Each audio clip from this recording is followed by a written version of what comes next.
Hello students, तो स्वागत है आपका फिर से वाई एकेडमी में। मैं हेमंत सर आपकी क्लास ले रहा हूँ साउथ स्क्रीन जैसे टेस्ट में पूछे जाने वाले magnetic effect of electric current पर क्वेश्चंस की। और हमने पिछले सेशन में कुछ क्वेश्चंस को ऑलरेडी किया है। आज उसी को कंटिन्यू करते हुए बढ़ते हैं हमारे अगले क्वेश्चंस पर। यहाँ पर क्वेश्चन नंबर 11 जो कि है पूछा जा रहा है magnetic field is a quantity. Magnetic field एक कैसी क्वांटिटी है, आपको इसका आंसर देना है। स्केलर, वेक्टर या टेंसर। ये कौन सी क्वांटिटी होगी? मैग्नेटिक फील्ड का अपना एक डायरेक्शन होता है और वो वेक्टर लॉ को भी फॉलो करता है। इसी वजह से ये आंसर हो जाएगा option number C. So the magnetic field is a vector quantity. ये सिंपल सा क्वेश्चन आपके लिए था। चलिए अगला क्वेश्चन यहां पूछ रहा है no force act on a current carrying conductor when it is dash to the conductor. कब किसी करंट कैरिंग कंडक्टर पे कोई भी फोर्स जनरेट नहीं होगा।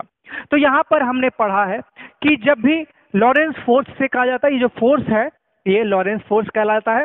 और ये दिखाए कैसे देता है, हम कैसे जान सकते हैं इसको? फ्लेमिंग्स लेफ्ट हैंड रूल की मदद से। फ्लेमिंग लेफ्ट हैंड रूल में हम अगर परपेंडिकुलर तीनों फिंगर्स को रख ले तो हमारा फोर्स हमको थंब से रिप्रेजेंट किया हुआ मिल जाएगा, जहां पर हमारा ये जो मिडिल फिंगर है आपका करंट की डायरेक्शन को रिप्रेजेंट कर रहा होगा और इंडेक्स फिंगर आपके मैग्नेटिक फील्ड को। तो अगर मैग्नेटिक फील्ड और जो हमारा ये करंट है ये दोनों अगर पैरेलल हो जाए ना, या फिर उन दोनों के बीच का एंगल जो है 0 हो जाए ना, तो वहां पर हमको कोई भी फोर्स जनरेट करता हुआ नहीं मिलेगा। तो यहां पर आंसर पूछ रहा है no force act on a current carrying conductor when it is dash to the conductor. तो आंसर क्या होगा? Perpendicular at 60 degree, at 30 degree, parallel. कब? पैरेलल। यहां पर 0 भी लिखा रहे, 0 डिग्री कहने का मतलब पैरेलल हो जाएगा। तो आंसर इसका हो जाएगा ऑप्शन नंबर डी, पैरेलल, या फिर आप 0 डिग्री भी समझ लीजिए। ये दोनों में से कुछ भी ऑप्शन में लिखा रहे। कब? नो फोर्स जब लिखा है तब। अगर इन दोनों के बीच में हमारा परपेंडिकुलर का होगा ना, तो यहां पर मैक्सिमम फोर्स जनरेट होगा।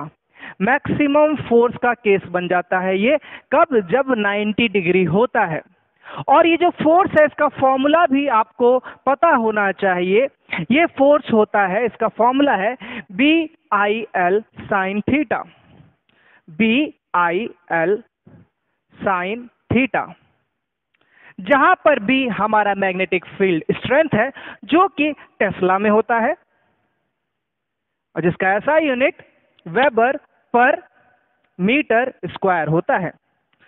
कितना फ्लक्स? वेबर क्या है? फ्लक्स। फ्लक्स कितना होगा पर यूनिट एरिया में, वो होता है हमारा मैग्नेटिक फील्ड स्ट्रेंथ, जिसको रिप्रेजेंट किया जाता है बी से और उसका ऐसा यूनिट होता है टेस्ला। और यहां पर जो ये आई है इससे तो आप काफी फैमिलियर होंगे। ये है करंट अपना, सिंपल सा। जितना ज्यादा हमारा करंट होगा उतना ही ज्यादा फोर्स जनरेट होगा और ये फोर्स ऑब्वियसली एक वेक्टर क्वांटिटी है। और ये करंट हमारा जनरेट होगा, उतना जितना ज्यादा करंट होगा उतना ज्यादा फोर्स वहां पर देखने को मिलेगा। और ये जो एल है ये है हमारा लेंथ। ये ऑब्वियसली मीटर में होना चाहिए ताकि एसआई यूनिट आपका फोर्स न्यूटन में आए। ये फोर्स न्यूटन में आएगा। और ये जो साइन थीटा है ना, यही वो एंगल की बात कर रहा था। यहीं पर साइन थीटा अगर 0 कर देंगे, साइन 0 की वैल्यू फोर्स 0 आ जाएगा, इसलिए नो फोर्स हो जाएगा। और अगर मैक्सिमम चाहिए तो साइन थीटा में थीटा की वैल्यू 90 डिग्री होनी चाहिए जो कि परपेंडिकुलर कहलाती है। तो यहां पर ये फॉर्मूला आपको याद रखना है, ये आपको पता होना चाहिए। हालांकि अगर इसका जब आप 12th क्लास में जाएंगे, थोड़ा हायर स्टडी करेंगे, तब आपको पता चलेगा ये फोर्स का एक्चुअल जो फॉर्मूला है ना वो है IB क्रॉस L। I यानी current and B cross L, जहां पर हमारा B मैग्नेटिक फील्ड इंटेंसिटी और L हमारा लेंथ, और इन दोनों का क्रॉस प्रोडक्ट है। ये क्रॉस प्रोडक्ट का मैग्नीट्यूड जब भी निकालते हैं ना तो BI साइन थीटा हो जाएगा, BL साइन थीटा हो जाएगा। तो इसीलिए फॉर्मूला हमारा ये यहां पर साइन थीटा आ गया। एक्चुअल में यही फॉर्मूला है, जब इसका मैग्नीट्यूड निकालते हैं तो वो आ जाएगा, इसका मैग्नीट्यूड का formula B into L into, ये इंटू है, ये क्रॉस और डॉट प्रोडक्ट आपको समझ में आएगा बाद में ये सब क्या होता है। इसीलिए क्रॉस प्रोडक्ट में साइन थीटा आता है और मैग्नीट्यूड, इसीलिए हम यहाँ पर मैग्नीट्यूड पुट करते हैं और हमको ये फॉर्मूला मिल जाता है।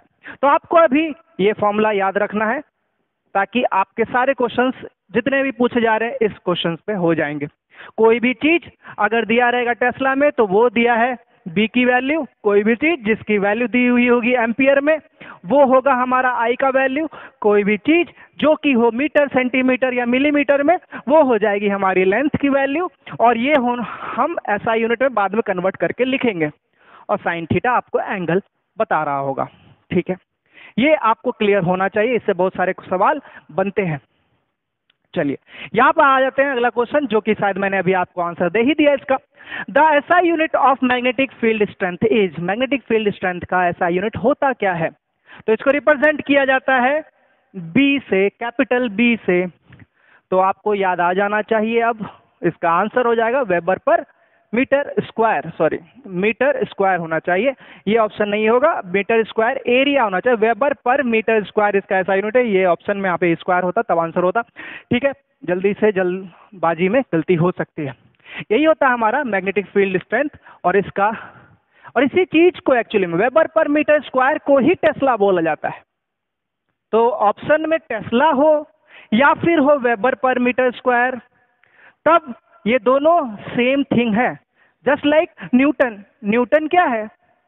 न्यूटन फोर्स है, force equal to F equal to क्या होता है? ma होता है, और मास क्या होता है? kg होता है, और एक्सेलरेशन क्या होता है? मीटर पर सेकंड स्क्वायर होता है। यानी न्यूटन क्या है? kg मीटर पर सेकंड स्क्वायर है। उसी प्रकार से टेस्ला क्या है? वेबर पर मीटर स्क्वायर है। ये बात आपको अब समझ में आ गई होगी क्या हम लिखना चाह रहे हैं।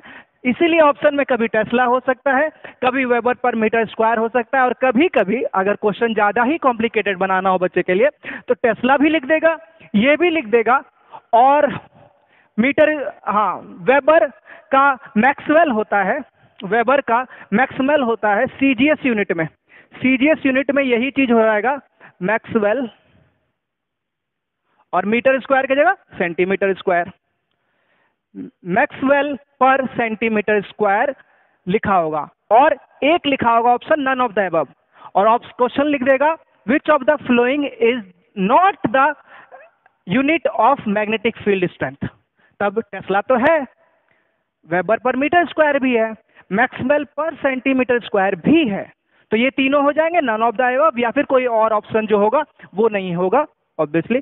तो आपको क्वेश्चन को समझना है, तीनों चीज एक ही बात कर रहे हैं, मैग्नेटिक फील्ड स्ट्रेंथ। हाँ, इसका क्वेश्चन भी कभी कभी मैग्नेटिक फील्ड इंटेंसिटी के नाम पे बोल देता है, वो भी यही है कि मैग्नेट फील्ड इंटेंसिटी। इसका मतलब समझिए, आपके पास एक चुंबक है, आप बोलेंगे कि ये मैग्नेट कितना स्ट्रांग है, ये कैसे बताते हैं? ये इसी से बताते हैं, इस बी से। ये मैग्नेट कितना स्ट्रांग, कभी कभी आपने देखा होगा, दो मैग्नेट्स आपने लिए होंगे, उसको चिपकाएंगे तो अच्छे से स्ट्रांगली चिपक जाता है, दूसरा मैग्नेट वहां पर अच्छे से नहीं चिपक रहा है, तो उन दोनों में किस चीज की कमी है? इस बी की कमी है, यानी मैग्नेटिक फील्ड स्ट्रेंथ बोलिए, मैग्नेटिक फील्ड इंटेंसिटी बोलिए, इसी की कमी है, तो उसके वजह से वो नहीं चिपक पा रही है। क्लियर हो चुका है आपको, समझ में आ गया? तो ये सब क्वेश्चन घुमा फिरा के इस पे बनते हैं। चलिए अगला क्वेश्चन देख लेते हैं। यहाँ पर क्या पूछा जा रहा है? ये पूछा जा रहा है a magnetic field can be produced by, magnetic field अगर प्रोड्यूस करना है तो कैसे प्रोड्यूस करेंगे? Options given are stationary charge की मदद से क्या प्रोड्यूस किया जा सकता है, क्या मूविंग चार्ज से, या फिर दोनों में से कोई भी, या फिर कोई भी नहीं। तो यहां पर याद रखेंगे मैग्नेटिक फील्ड अगर प्रोड्यूस करना है तो वहां पर हमको मूविंग चार्ज होना चाहिए। तो इसका आंसर क्या हो जाएगा? मूविंग चार्ज, स्टेशनरी से नहीं होगा और नाइदर तो होगा ही नहीं, यानी मूविंग चार्ज होना ही चाहिए, तभी जाके हमारा वहां पर मैग्नेटिक फील्ड प्रोड्यूस होगा। चलिए अगले क्वेश्चन पे आ जाते हैं। सिंपल सा क्वेश्चन था, when a magnet is cut into two pieces then the pole of the magnet. क्या होता है अगर किसी मैग्नेट को अगर हमने दो टुकड़ों में काट दिया है तो क्या होगा? सिंपल सा कहा जाए तो अगर यहाँ पर एक मैग्नेट है जिसका बार मैग्नेट हो गया अगर, और ये नॉर्थ और साउथ है इसका, और इसको बीच से तोड़ दिया गया, ठीक है, तोड़ दिया गया है बीच से, तो क्या नॉर्थ अलग और साउथ अलग हो जाएंगे? नहीं, ऐसा कदापि नहीं होता। ये नहीं होगा तो फिर क्या होगा? नॉर्थ यहां रहेगा, ये बीच से टूटा हुआ हिस्सा, ये साउथ तो यहां रहेगा, और बीच में अपने आप एक नया पोल बन जाएगा। ये नॉर्थ है तो इधर साउथ है तो इधर नॉर्थ, और ये चीज हो जाएगा नए वाले दो टुकड़ों का मैग्नेटिक फील्ड। और यहां पर भी नॉर्थ साउथ, यहां पर भी नॉर्थ साउथ, यानी फिर से हमको डाइपोल्स देखने को मिले। डाई मतलब दो, पोल देखने को मिले। हम मोनोपोल क्रिएट नहीं कर सकते, मोनो मतलब सिंगल, सिंगल पोल क्रिएट नहीं किया जा सकता है बाय ब्रेकिंग द मैग्नेट। तो अब हम आंसर बता सकते हैं यहां पर क्या हो जाएगा, गेट सेपरेटेड, नहीं, ऐसा नहीं होने वाला। Are form two different point in each piece, तो यहां पर वन पोल, यही आंसर होगा। और देख लेते हैं ऑप्शन सी क्या कह रहा है, one pole is at its initial position, other at, जबरदस्ती लिखा हुआ है। सिंगल स्ट्रॉन्ग पोल, नहीं, ये भी नहीं होगा। ऑब्वियसली आर मतलब हमारा पोल्स जो मैग्नेट का है डिफरेंट पॉइंट पर फिर से बन जाएंगे यहां पर इस तरह से। और अगर मैं इसी क्वेश्चन में थोड़ा सा ट्विस्ट करके आपसे पूछूं कि अगर किसी बच्चे ने इसको रोटेट कर दिया और ऐसे रख दिया, ये तो एज इट इज ऐसे रखा हुआ है, बट इसको रोटेट करके रख दिया, ठीक है, ये साउथ ये नॉर्थ, तब आपको बताना है, देखिए पहले स्टार्टिंग में जब मैग्नेट नहीं टूटा था तो यहाँ का मैग्नेटिक फील्ड होगा जो कि नॉर्थ से साउथ के तरफ जाता हुआ दिखाई दे रहा होगा, हालांकि दिखाई नहीं देता है, मतलब बनाते हैं उसको, ऐसा बनाएंगे। तो ये दोनों केस, ये नॉर्मल केस हो गया, टूटने के बाद ये दो केस हो सकते हैं, हालांकि एक और केस हो सकता है जिसमें इन दोनों को पलट दिया जाए, वो एक्चुअली में फर्स्ट केस के बराबर ही हो जाएगा। तो ये केस में और ये केस में आपको बताना है कि मैग्नेटिक फील्ड लाइंस कैसी ड्रॉ होंगी। इसका कोशिश कीजिए, आप पॉज करके वीडियो को ट्राई कीजिए बनाने का, और फिर देखिए क्या क्या मिस्टेक आपने की है, वो मैं फिर आपको बताता हूं। आई होप आपने ट्राई किया होगा इन दोनों केस में मैग्नेटिक फील्ड लाइन को ड्रॉ करने का। अगर आप ड्रॉ कर चुके हैं तो अब इसका आंसर मैं आपको बता देता हूं। जिन्होंने मिस्टेक किया होगा वो क्या किया होगा,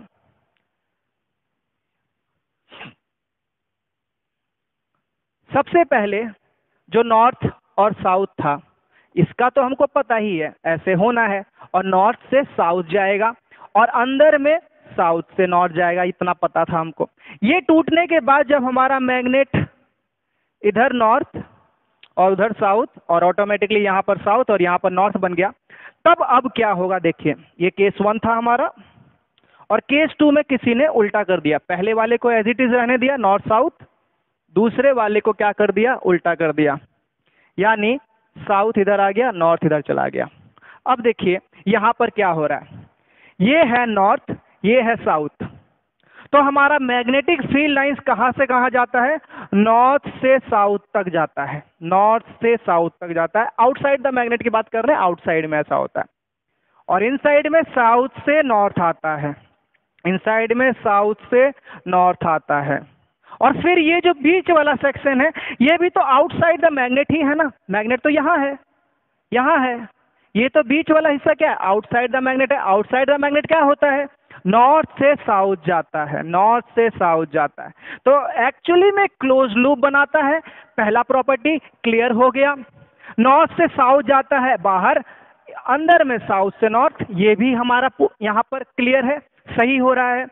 और हमारा ये इस तरह का ड्राइंग बनेगा मैग्नेटिक फील्ड लाइन का। अगर किसी ने इसको ट्राई किया होगा तो उसने बना दिया होगा नॉर्थ से साउथ, नॉर्थ से साउथ, ठीक है, यहां पर भी नॉर्थ से साउथ, नॉर्थ से साउथ, ठीक है। अगर इन दोनों को थोड़ा सा नजदीक रखा होगा ना, तो बताए एक मिस्टेक किया होगा आप लोगों ने कि ये तो बहुत सारे होंगे और ये ऐसा बना दिया होगा आपने। और यहां पर एक प्रॉपर्टी है जो गलत हो रही है साबित, कि कट कर रही है। यहां पर मैग्नेटिक फील्ड लाइन देख रहे हैं, यहां पर कट कर रही है। मैग्नेटिक फील्ड लाइन कभी भी एक दूसरे को कट नहीं करती है, ये सबसे बेसिक प्रॉपर्टी भी है ये भी। तो यहां पर ये मिस्टेक किया होगा, तो ये गलत कर दिया होगा आपने। तो इसका मतलब हम अगर मैग्नेटिक फील्ड लाइन, क्योंकि दो तो बनाएंगे नहीं, बहुत सारी बनानी होती है, तो जो होंगी ना, ये सब कुछ यहां पर थोड़ा सा बच बच के चल रही होगी, यहां पर हमेशा देखिएगा, तो यहां पर हमेशा बच बच के चल रही होगी, नॉर्थ से साउथ जा रही होगी, ठीक है, नॉर्थ से साउथ जा रही होगी, और यहां भी नॉर्थ से साउथ जा रही होगी आउटसाइड द मैग्नेट। बट यहां पर देखने को मिलेगा थोड़ा सा डेंस यहां पर ज्यादा हो गया है। ये डायग्राम में अब आप समझ जाएंगे। अगला डायग्राम यहां पर मैंने बना रखा है शायद, हाँ ये रहा। तो देखिए एक्चुअली में क्या हुआ, जो पोल अगर अट्रैक्टेड था तो नॉर्थ से साउथ चला गया, जो नजदीक में था उसके पास जाके मिल गया, जैसे ही हमने तोड़ा ऐसा हो गया। और अगर नॉर्थ नॉर्थ लाएंगे तो रिपेल करता है, और कभी भी एक दूसरे को क्रॉस नहीं करता है, वो अपने आप ही थोड़ा दूर हो जाता है। जितना नजदीक लाएंगे ये और ज्यादा दूर कर लेगा अपने आप को, कभी भी कट नहीं करेगा। इसी वजह से हमको वो रिपल्सन फील होता है, क्योंकि ये अपने आप को बचा रहा होता है, दूर जा रहा होता है। तो आई होप आपको अब पूरी तरह से मालूम पड़ गया होगा कि कैसे हमारा बार मैग्नेट टूटने पे हमारा, और सारी प्रॉपर्टीज के साथ आपने डायग्राम को भी ड्रॉ किया। चलिए आते हैं हमारे अगले क्वेश्चन पर। क्या पूछ रहा है, the unit of magnetic flux is, magnetic flux का यूनिट क्या होता है। हालांकि इसका भी आंसर आपको मैंने ऑलरेडी दे दिया, बता चुका हूं। अगर आपको याद है तो जरा आंसर आप जल्दी से बताने की कोशिश कीजिए। अगर आपने वेबर कहा है तो यू आर एब्सोल्युटली राइट कि वेबर ही होता है मैग्नेटिक फ्लक्स का ऐसा यूनिट। यहां पर ऐसा यूनिट अगर है तो वो वेबर होगा, ठीक है। और अगर कभी सीजीएस पूछ दिया तो वो मैक्सवेल होगा। तो यहां पर ये बात आपको याद रखनी है, क्योंकि ये जो वेबर पर मीटर स्क्वायर होता है वो तो मैग्नेटिक फील्ड स्ट्रेंथ का यूनिट होता है, टेस्ला भी उसी का यूनिट होता है। लेकिन यहाँ पर सिर्फ फ्लक्स को, और इसको रिप्रेजेंट किससे किया जाता है, एक टर्म होता है जिसको साई कहा जाता है, वो बाद में पढ़ेंगे आप लोग। तो ऐसा उसका सिंबल होता है, ये होता है मैग्नेटिक फ्लक्स का एसआई यूनिट। चलिए ये सिंपल सा क्वेश्चन था, आपको समझ में आ गया होगा। अब बात कर लेते हैं यहां पर अगले क्वेश्चन की। If the two current carrying conductor carry the current in the same direction then, अगर कभी दो करंट कैरिंग कंडक्टर है, मान लेते हैं यहां पर एक करंट ये है कैरिंग कंडक्टर और दूसरा ये है, इन दोनों में करंट का डायरेक्शन अगर सेम है तो ये दोनों एक दूसरे को क्या करेंगे, रिपेल करेंगे, अट्रैक्ट करेंगे, या फिर कुछ नहीं करेंगे। तो इसका आंसर आपको थोड़ा सोचना है। आंसर में आपको यूज आएगा आपका राइट हैंड, यहां पर आपका थंब रूल, या फिर यहां पर कॉर्क स्क्रू रूल भी आप लगा सकते हैं। दोनों ही सेम काम करता है, दोनों में ही सेम चीज फॉलो की जा रही होती है। यहां पर देख लीजिए आप कैसे इसको बनाएंगे। एक करंट कैरिंग कंडक्टर ले लेते हैं, ये मान लीजिए एक कंडक्टर है और ये दूसरा कंडक्टर, इन दोनों में करंट कैसे फ्लो कर रहा है, ऊपर की डायरेक्शन में दोनों में करंट इस तरफ फ्लो कर रहा है, ठीक है, करंट ऊपर की तरफ है। ओके, इतना बात क्लियर है। अब क्योंकि करंट ऊपर की तरफ है तो हम अपना अंगूठा कैसे रखेंगे, ऊपर की डायरेक्शन में, और अपनी फिंगर्स को कर्ल करेंगे, और वही हमको दे रही होगी मैग्नेटिक फील्ड की लाइंस। और अगर आप इसको देखेंगे तो ये स्क्रीन से निकल रही है और फिर स्क्रीन में जा रही है। तो कभी भी रिप्रेजेंटेशन करने का तरीका क्या है, मैं आपको बता देता हूं।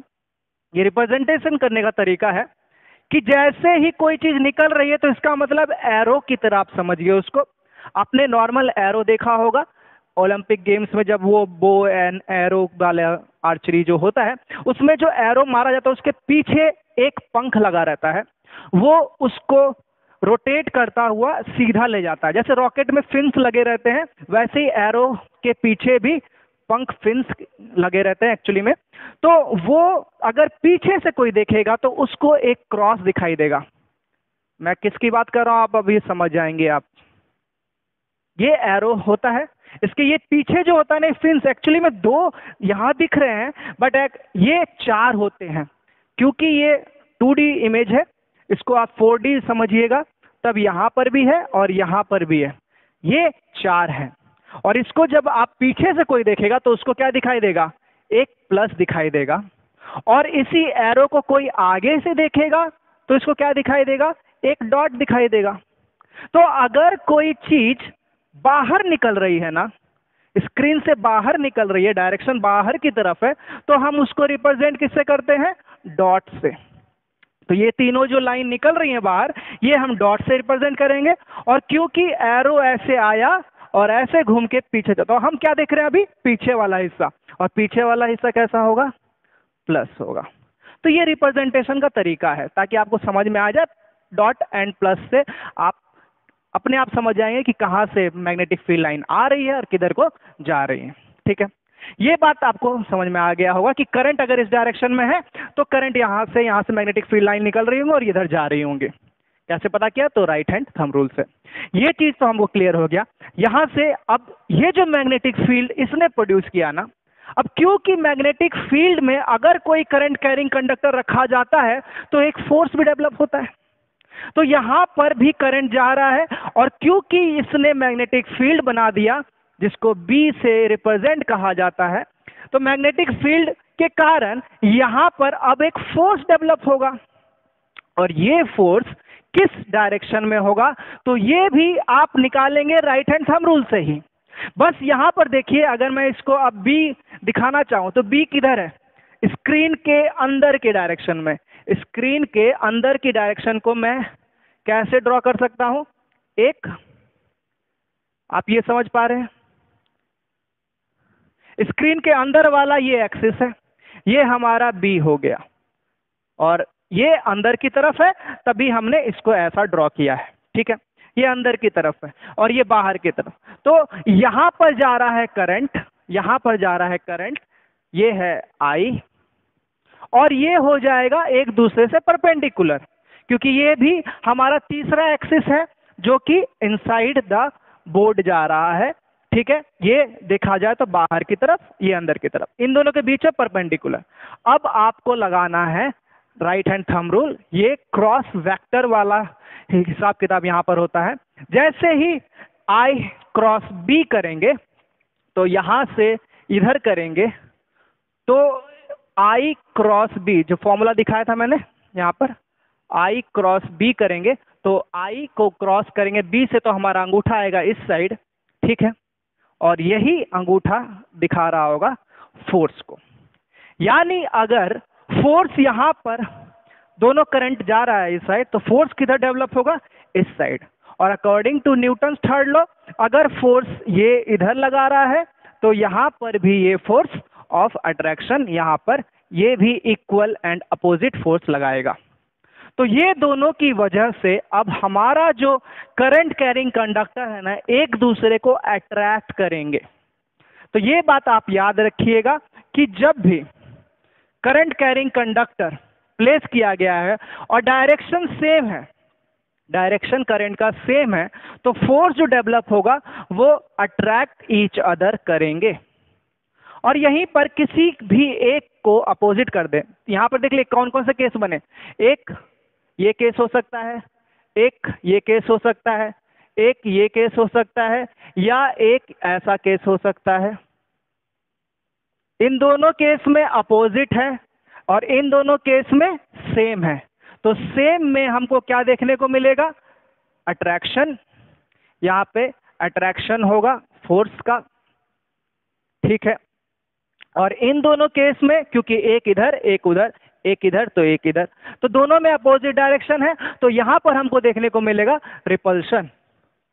तो यहां पर they will repel each other if the direction of current is opposite to each other. इसका डायग्राम आपको दिखा देता हूं, ये अगर आपको सब कुछ समझ में आ गया है तो यहां पर ये देख लीजिए, अगर करंट का डायरेक्शन सेम है, I1 और I2 दोनों करंट का डायरेक्शन सेम है, तो दोनों की वजह से एक मैग्नेटिक फील्ड जनरेट हो रहा होगा, और इसका मैग्नेटिक फील्ड इस पे फोर्स लगाएगा और इसका मैग्नेटिक फील्ड इस पे फोर्स लगाएगा, और इन दोनों की वजह से जो फोर्स होगा वो यहां पर दोनों ही अट्रैक्ट करता हुआ दिखाई दे रहा होगा। और यहां पर भी करंट का डायरेक्शन अपोजिट है, एक में ऊपर की तरफ एक में नीचे की तरफ, तो इन दोनों से एक मैग्नेटिक फील्ड प्रोड्यूस होगा जो कि हम राइट हैंड थंब रूल से देंगे, और इन दोनों की वजह से एक फोर्स जनरेट होगा, और ये दोनों अपोजिट डायरेक्शन में रिपेल ईच अदर करेंगे। आई होप ये आपको अच्छे से क्लियर समझ में आ गया होगा। ये बेसिक आइडिया, बहुत बार ये क्वेश्चन पूछा जाता है, अब आप सीधा याद ही रख लेना। यहाँ पर आपको उतना 2 बार राइट हैंड थंब रूल लगाने का कोई जरूरत नहीं है इनिशियली लेवल पे। हालांकि जब आप आगे का फर्दर क्लास में 12th क्लास में जब पढ़ रहे होंगे तो वहां पर आपको ये डिटेल में समझना है। जो मैंने आपको डिटेल में उतना समझाया वो आप एक्चुअली में 12th क्लास में देखने को मिलेगा आपको, क्योंकि वहां पर आपने क्रॉस प्रोडक्ट का वेक्टर आपको लगाना है। तो यहाँ पर अभी वो सब आपने पढ़ा ही नहीं, आपके टॉपिक में है ही नहीं। तो बस अब ही आप यातना याद रखिए कि भाई जब भी दोनों करंट का डायरेक्शन सेम होगा वो एक दूसरे से चिपक जाएंगे। जब भी डायरेक्शन अपोजिट होगा, चाहे इधर को अपोजिट कहो या इधर को अपोजिट कहो, तो वो रिपेल करेंगे। बस इतना सा याद रखना, काम आपका बन जाएगा। ठीक है, यहां पर देख लेते हैं अगला क्वेश्चन क्या पूछा जा रहा है। In a circular coil the current is flowing in clockwise direction. एक सर्कुलर कॉइल है, उसमें करंट क्लॉकवाइज डायरेक्शन में फ्लो कर रहा है, तो उसकी वजह से जो फील्ड जनरेट होगा वो कैसा होगा।